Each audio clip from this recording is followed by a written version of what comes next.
I've seen a lot of movies over the years, but growing up, I wasn't really the best at remembering specific ones. Of course, I would know what happened in the movie, but a lot of the time I would forget its name, characters' names, or the actors' names. So when I would refer to specific movies or people, it would always be that guy with the face, or that one where the thing happened. Obviously I wasn't, and am still not, good at describing things, so it would often become a sort of guessing game, as my parents would try to figure out what I meant and decipher my descriptions. So one year, it was December, and we were trying to decide on a Christmas movie to watch. There was a movie that I really wanted to watch, but I didn't know what it was called. I tried, but for the life of me, I just couldn't remember its name. But this was a well-known movie that had a pretty iconic line associated with it. Naturally, that was the only way I could think of to describe the movie. So I said, let's watch Yippee-Ki-Yay, motherfucker. My parents just stared at me. Then my mom said, do you mean Die Hard? Yes, I did mean Die Hard. And honestly, ever since then, I barely even refer to the movie by its actual name. But at least my parents know what movie I'm talking about. Oh, yeah, and I love old movies.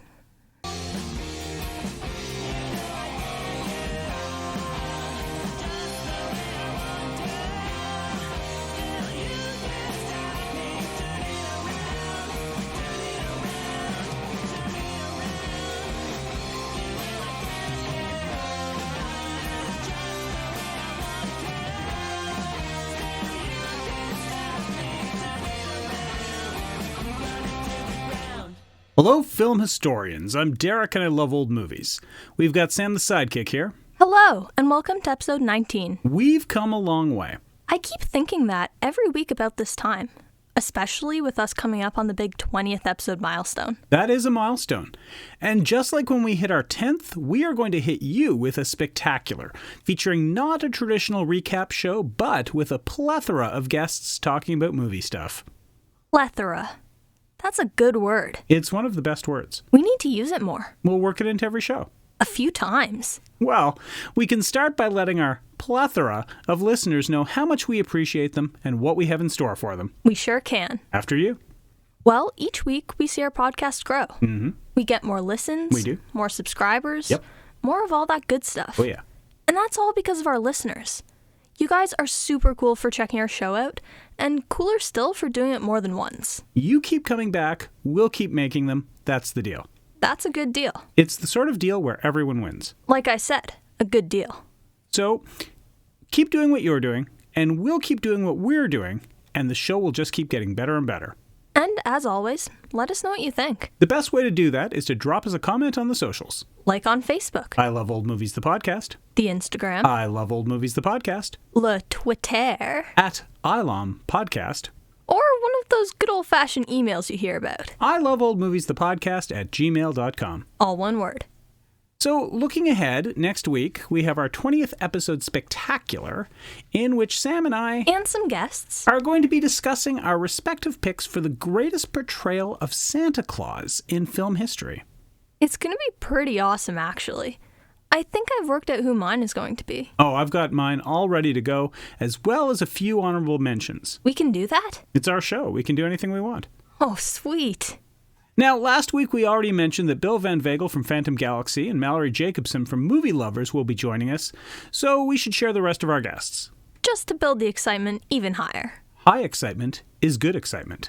So joining us will also be Mom. Yeah. She's coming back for some more. Yeah, Nikki was here for the 10th episode show, and, she does a lot of work behind the scenes for the podcast, like helping us with research. Keeping our dog away from the door when we're recording. Uh-huh.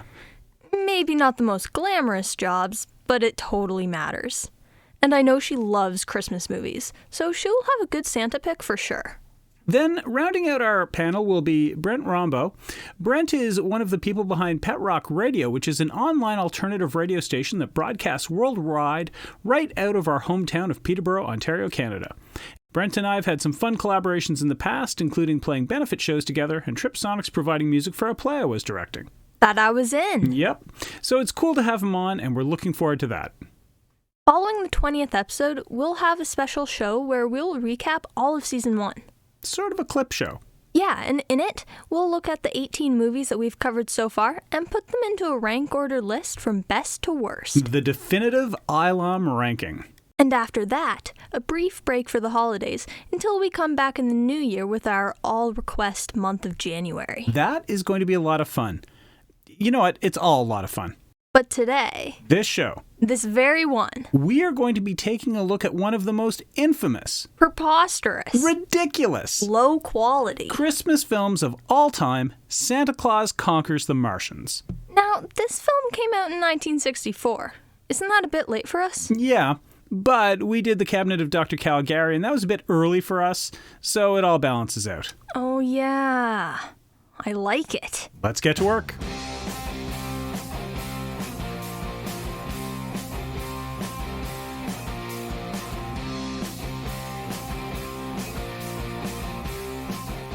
The director of this opus is Nicholas Webster.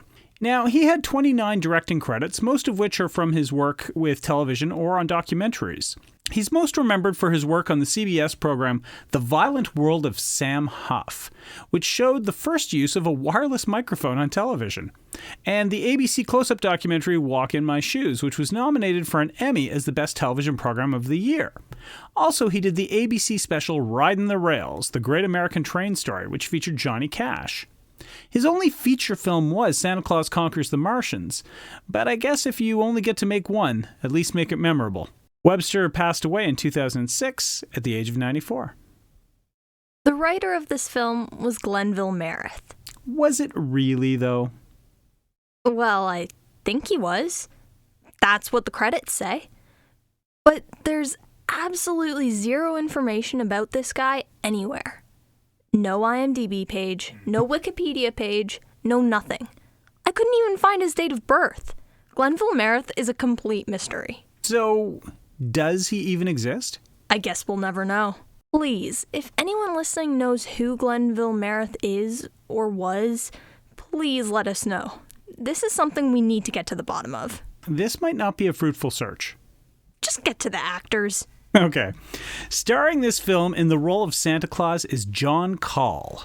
I'm gonna go out on a limb right here and suggest that he will not be on your pick for greatest screen Santa of all time next week. Well, I don't want to give any spoilers, but no, he won't be. That's good. Carry on. Call was primarily a stage actor, appearing in 19 Broadway productions over a 30-year career.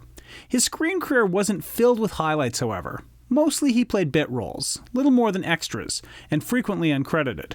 Roles with character names like Clerk, or Bellboy, or Ticket Taker. Incredibly, Santa Claus Conquers the Martians might be the highlight of his film career, where he has a clearly prominent and starring role. Granted, it's in a notoriously bad film, but he was the star, and that can't be taken away from him. It was, however, basically the end of his screen career, as it was only followed up with 2 very minor roles, and only one of those was in a film, The Anderson Tapes. Never equaling his Broadway success, John Call's film career is one of obscurity, and he passed away in 1973 at the age of 64. I'm going to talk a bit about the dubious career of Pia Zadora, who might be the closest thing this film has to a name in terms of the cast members. Yeah, but yeesh, what a name. A child performer on Broadway from the age of 6, and a singer with a recording contract before she was 15, Pia Zadora is further proof that having connected parents can get you into the industry far more easily than talent can. Well, we know this is true. Zadora's father was a Broadway pit musician, and her mother was a theater wardrobe designer, which explains the connections. She appeared in a few Broadway productions before she was 12, including a 2-year run in Fiddler on the Roof. Zadora was considered to be a fine singer, and in fact, her music career could be called fairly successful. Her acting career, though? Oh, lay it on us, Sam. So, Santa Claus Conquers the Martians was her first film, where she plays the Princess of Mars, Gurmar. But after that, she didn't make films until the 1980s, when she appeared in 1981's Butterfly. She won the Razzie for Worst Actress for that one. She won the award again the next year, acknowledging her performance in The Lucky Lady. And in fact, despite the fact that the bulk of her film career was only 5 movies and was effectively over by 1983, she was still runner-up for the Worst Actress of the Century award, losing to Madonna. Oh, and yet she won the Golden Globe for New Star of the Year for Butterfly. Well, again, she had connections. In the 70s, she had married a businessman, Rick Rickless, who was 32 years older than her. He was one of the major shareholders in Dubonnet, which Zadora became the spokesmodel for, and he has the kind of wealth that buying an award for his wife wasn't out of the question.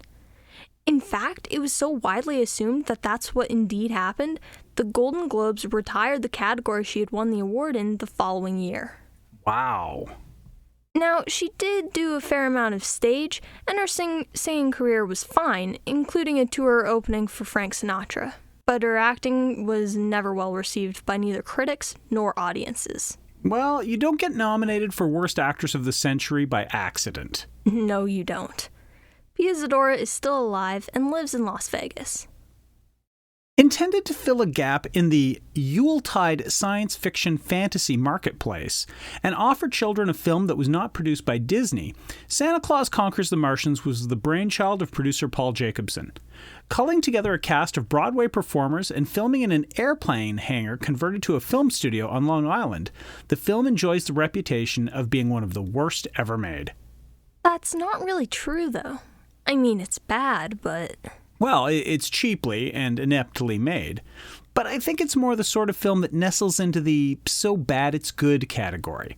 There are redeeming qualities here, and that's why, despite its poorness, the film was revived for years at Christmas theater matinees, and why Mystery Science Theater 3000 covered it, and why there have been stage revivals of the show in both a musical and a non-musical version. We put it on stage ourselves, kind of. We did. Quick side note, Sam and I are part of a theater company, and we actually staged a live dramatic reading of Santa Claus Conquers the Martians 2 years ago. We did, I think, 4 shows? And the television broadcast. Right. So, all that happened. Full disclosure, we kind of love this movie. Mm-hmm. Well, the idea of this movie, anyway. Totally. So in our version, I played Voldar, and Sam played Lomas, who sort of absorbed Stobo into the character. And we did kind of that cackling villain and toady sidekick thing. It worked. It really worked. And we had a cast of local actors, and we brought the whole thing to life in a different way from what people who might have seen the film would remember. Well, and we met that one guy who came to the show, and he remembered going to see it in theaters when he was a kid. Oh, yeah, right. He said he liked our version better. Well, we had higher production values. Now, you were saying that this film, despite all the negative stuff, actually has a big piece of history sort of attached to it. Well, it does. No matter what else you could say about this film, positive or negative. Mostly negative. One thing you cannot take away from it is this. The first appearance of Mrs. Claus in a film or TV show is in this movie. What? That's unbelievable. Believe it, kid. It's a fact. For all the films and TV shows that featured a Christmas story or Santa Claus, before this film in 1964, Mrs. Claus had never appeared. That's a cool bit of trivia. And a great positive legacy for the film. Something that anyone ragging on this movie can always point to and say, yeah, but... Well, what's the tail of the tape on this one, Sam? So we have a 2.7 on IMDb. Ew. The audience score is 27% on Rotten Tomatoes, and the tomato meter is 22%. Of course. The film won no awards. What? That's an outrage. But it can be watched on Tubi and YouTube, and since it resides in public domain, it can turn up anywhere, really.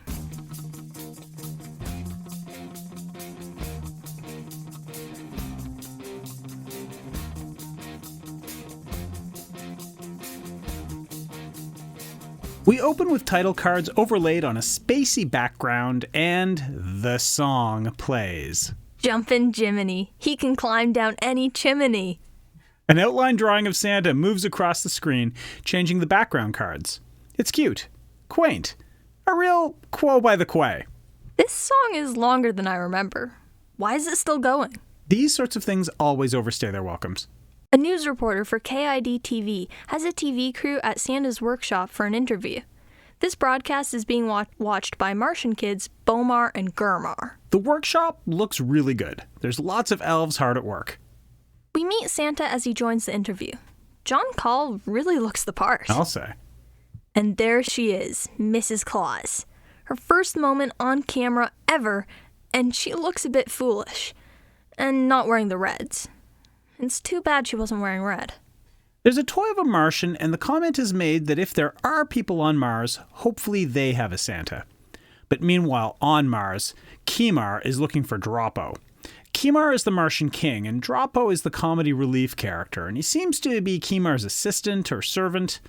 Turns out the kids have lost their appetite since they have been watching TV programs from Earth, which have been rotting their little Martian brains. And this has been happening to children all over Mars. As king, Kimar has to do something. Kimar calls the council chiefs, including Voldar, who's clearly the villain right off the bat, to meet Chochim the Wise, who will tell them what to do to save the children. And the answer is, go get Santa. Earth has Christmas, Mars does not, and this is bad, see? Martian young don't really have childhoods. They never play, they never learn to have fun. So far, the sets look really cheap, but are pretty creative at least. The costumes, though, especially for the Martians, are really cheap looking. What? Green turtlenecks and football helmets with TV antennas aren't doing it for you? So Mars needs a Santa. Voldar thinks this is a bad idea, but Kimar readies the rocket ship for a quick trip to Earth. The ship flies through space before orbiting Earth. Voldar is quite unimpressed by Earth cities. There's a gag where they look for Santa, and they discover people dressed as Santa gathering money for charities. And this is very confusing for the poor Martians. Meanwhile, Earth Defense are concerned about a spaceship they have detected. And we see found footage of soldiers and army bases and missile launches, and jet fighters taking off. The Martians land, and we see Earth kids Billy and Betty Foster. They're listening to a radio broadcast. The Martians approach them and ask for help finding Santa. Billy explains about the North Pole, and Voldar insists on abducting the children so they don't raise an alarm. Voldar is taking this mission very seriously. I feel Kimar really is a bit careless, but Voldar is on the ball. On the ship, Droppo explains to the kids how everything works. Droppo and the kids get along great.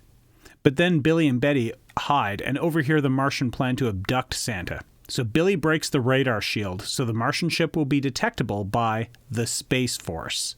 The Space Force? There's a prediction for you. It's not just the Simpsons that predict everything. Billy and Betty try to help Santa, but run afoul of the most ridiculous polar bear ever. Voldar learns that the children have escaped, and he challenges Kimar's authority. Voldar is a jerk, but he just wants to protect Martian culture. Hence, the Voldar was right meme. Voldar was right. Also, that's the worst bear costume I've seen in my life. The kids are located by Torg the robot, and that robot costume makes the bear look like an Academy Award-winning special effect. It's literally all cardboard boxes and spray paint. Kimar doesn't want to hurt anyone, but Voldar laments the plights of Mars. It's gone soft. You know, I have to say, I'm wondering, how do I get 3 pros out of this movie? Just trust the process. Okay. Torg attacks the workshop, and Santa thinks he's just a big toy. And he tames Torg easily. Did Santa use toy magic on it? Voldar charges in, firing his freeze ray on the elves and Mrs. Claus. Santa is taken away, and we see newspapers and newscasts explaining what happened to Santa, and the forces of the world unite to plan a rescue operation. The American space program has a German head scientist. Hey, just like in real life back then. And we see stock footage of rockets launching. On board, Santa and the kids are in a cell. Santa tells them music anecdotes, but the kids are pretty glum. They all like Droppo, though. The Martians realize they are being pursued through space by Earth ships, and they detect Billy's sabotage. And Voldar decides to blast the kids and Santa out of the airlock. I mean, his methods are a bit extreme, but you have to admire his conviction. And Voldar truly believes he is right. Villains who believe they are morally correct make the best villains, because in their mind, they're the heroes. You're giving this way too much credit. It's not that clever. No, of course it's not. But it's a lot more enjoyable if you assume that it is that clever. Fair. So Kimar and Voldar come to blows over the airlock stunt, and Kimar kicks his ass. And then Santa and the kids arrive. They crawled out the air duct. Why was there an air duct in the airlock? The ship arrives back on Mars. Voldar is in custody, and Santa and the kids are honored guests. But Voldar escapes, and this puts Kimar on alert. Santa and the kids come to Kimar's place and meet Bomar and Girmar. When Santa meets them, everyone just laughs. It's so weird, so uncomfortable, no one talks, they all just laugh. This is horror movie level creepy. The plan is to create a toy workshop on Mars. But the realization that he will never return to Earth hits Santa hard. And meanwhile, Voldar is hiding in a cave with his thugs, planning a revenge. And when he hears about the toy workshop, he loses his mind. Back at the new toy workshop, a fully automated factory makes all the latest toys. Santa doesn't love the computerized system, though, and Billy and Betty become quite homesick. Droppo dresses in Santa clothes and goes back to the workshop at night to make more toys while the real Santa sleeps. But Voldar and his men had arrived, skulking in the darkness like bumbling Scooby-Doo villains. Droppo Claus shows up, is mistaken for the real one, and Voldar and crew capture him and take him back to the cave. Santa and the kids come to the workshop looking for Droppo, who they realize is missing, but he's not there. And when they get to work, the toy machines don't work properly. Voldar! Sabotage! And how do the bad guys not recognize Droppo? His face is green, and he has antennae. Kimar realizes that this is all the work of Voldar and goes to capture him. Voldar shows up and offers to return Santa if the toy machine is destroyed and Santa returns to Earth. But Kimar knows they have Droppo, so he no-sells their threats. Voldar and Stobo are captured and locked in a broom closet. A Mars broom closet? Mm-hmm. Meanwhile, Droppo escapes the cave, and Voldar hits Kimar with a water ski, and he also escapes. What? Hits him with a what? You saw it. Now free, Voldar goes to attack Santa, and we get the Battle of the Toy Factory, in which the kids attack Voldar with toys, while he stands in place and is completely overwhelmed. And he sells it. Toy soldiers, water guns, bubbles, paper planes. He gets his ass whooped. And then the kids beat him with bats. That part's a little more intense. Utterly beaten, Voldar is humiliated and captured and taken to Mars jail with his men. A hasty decision is made to promote Droppo to the Santa of Mars, and the kids and Santa can return to Earth. Merry Christmas greetings are exchanged. It's very heartwarming. And Droppo Claus is going to bring joy to Martian children. The ship flies back to Earth while we get the song again over the end credits. Well. Yep. Let's pro and con this. I'm still not quite sure what to say. Well, my pros. Number 1, John Call looks great as Santa. While his performance is a bit limited, it's just a lot of laughing and very weak jokes, his look is great. The movie got that absolutely right. Number 2, Voldar. Another great character with a sort of terrible performance. The idea of a protectionist Martian neoconservative is just perfect. Voldar wants to preserve an old way of life in the face of progressive ideals. He's consumed by his own nostalgic sensibilities to the point of committing atrocities to preserve what he believes to be the most valuable. Christmas in general, and certainly movies about it, frequently explore themes of nostalgia. And who is more nostalgic in this film than Voldar? In his own way, he may have more Christmas spirit than anyone.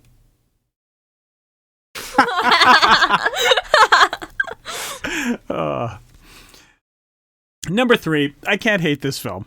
It's too earnest, it's too weird, and honestly, it's too cool an idea. Had this film been made by creators with more talent, we might have had a true classic, and not an ironic one. But as it stands, it was made by people with more gumption than artistic vision, and while that might have robbed us of a better movie, at least we still have this one. It's not a terrible film. It's cheaply made, sure. The script needed a few more drafts. The camera work could have been less static, and the whole thing could have been done better from top to bottom. But the idea, the premise, is great. I'd honestly love to see a sequel set years later and see how Mars and its children changed, now that they had a Santa of their own. Some sort of reverse premise and a title like Santa Claus Conquers the Earthlings? I'd be there for that. Cons. Number 1, the laughing. There's so much laughing in this film, it's like they didn't want to have to write extra dialogue to explain this nonsense, so they just had people laugh. And every laughing scene goes on too long. It's just weird. Making matters worse is that there's no funny jokes or situations in the film at all.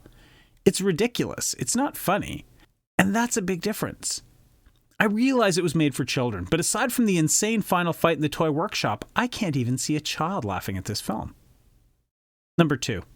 The entire production is cheap, poorly lit, poorly shot, with low sound quality, terrible costumes and makeup, and blown takes clearly in the final cut. It's not art, and it's not a good production. It deserves a lot of the ridicule thrown its way. Number 3, the acting. There's a wide range of performances in this film, all the way from hammy to inept. No one truly stands out as turning in the sort of performance that you could admire. That so many of these performers were Broadway actors just makes this even more shameful that better performances couldn't have been drawn out of them. This film, though, is absolutely a watch. Perhaps it's not a holiday classic, but a holiday curiosity, and it's something everyone should see. Okay, so my pros. 1. Voldar. What a great character.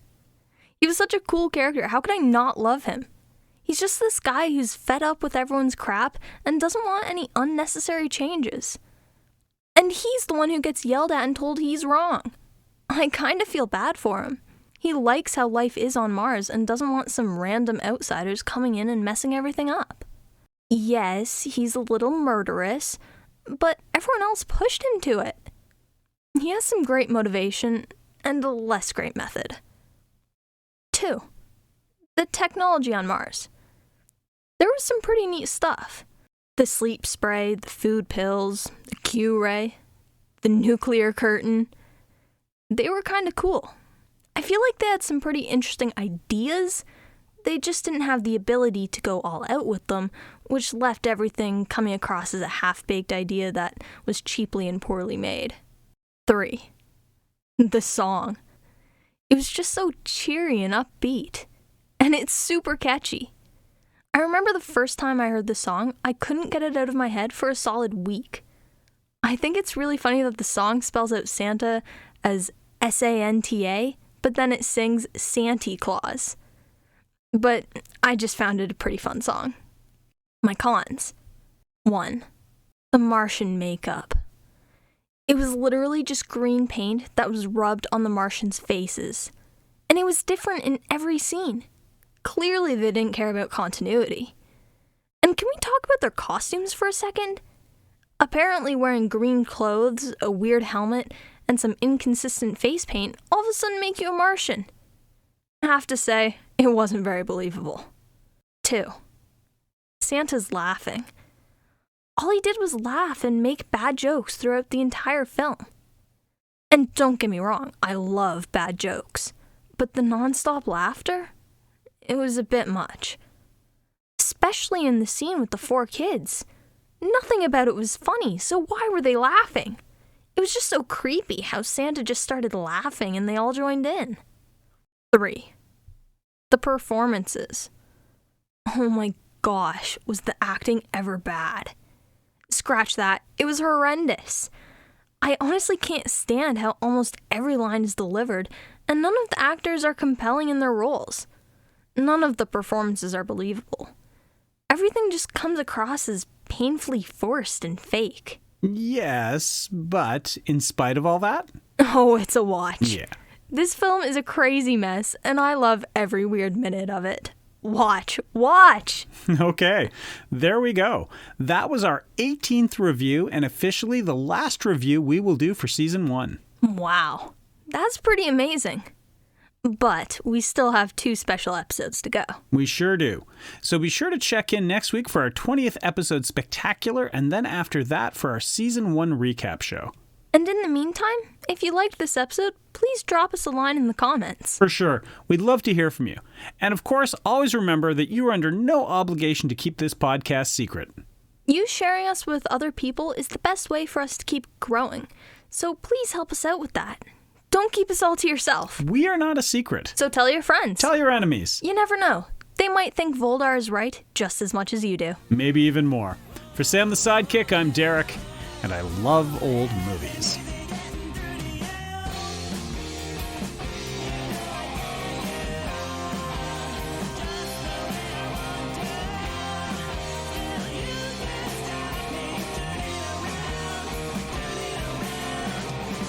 Additional research for I Love Old Movies, the podcast, is done by Nikki Weatherden.